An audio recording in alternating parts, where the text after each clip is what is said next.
Благодарам, председателя. Почитувам колега Костадин. Сега бев за кратка реплика во насока на корекција на оно што го кажавте. Ние сме законодавен дом и сега во моментот се разгледува буџетот. Најважниот стратешки документ на државата.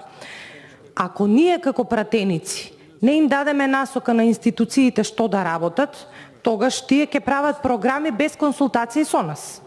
Друго се програмите и извештаите кои што ги гледаме на крајот на годината на сите институции, а сосема поинаква смерница ќе им дадеме доколку ги прифатиме ваквите и слични, јас би сакала сите амандмани наши да ги прифатите, но очигледно е дека тоа нема да се направи, но ова е една иницијална каписла како ние како пратеници сите заедно. Еве сега владата го одби, но ние го видоизменивме и се прифати амандманот.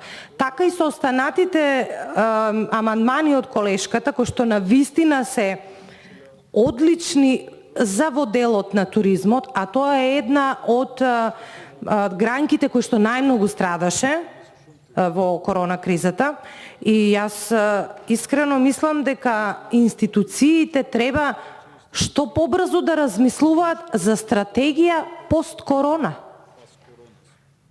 Ние сме тие кои што треба да им ги дадеме тие смерници, а тие нормално со нивните капацитети со кои што располагаат и како што кажа колешката, планските региони во Република Македонија, јас верувам дека имаат мапа на еколошки зони, на верски туризам, каде, како да се промовираат. Но за да се промовираат, самите локални самоуправи, некоја повеќе, некоја помалку, или имат или немаат доволно средства, и сето тоа кога ќе се поврзе локалните самоуправи, планските региони, министерствата, но тука е најважно Министерството за финансии кој што ги дава почетните смерници каде да се одвојуваат финансиските средства, а за волја на вистината средствата кои што колешката ги бара со амандманите и не се така високи, за да направите вие една национална стратегија.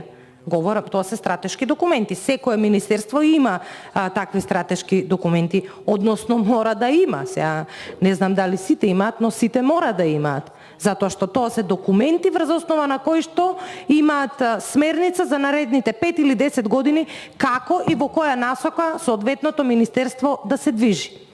Затоа добра е вашата иницијатива, но дајте навистина тоа да го направиме.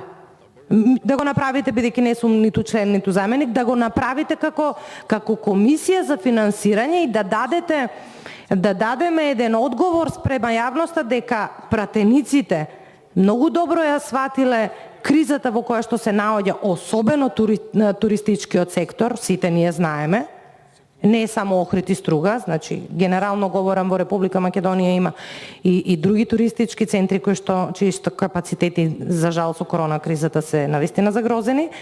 И дајте, усвоите ги амандманите за да им дадеме насока, тука ќе завршам, да им дадеме насока на оние институции, некои се можеби подзаспани, не можеби сигурно се подзаспани, за да направат стратегии пост-корона, за време не знаеме до кога ќе трае. Мислевме дека короната ќе трае до летото, па еве уште трае.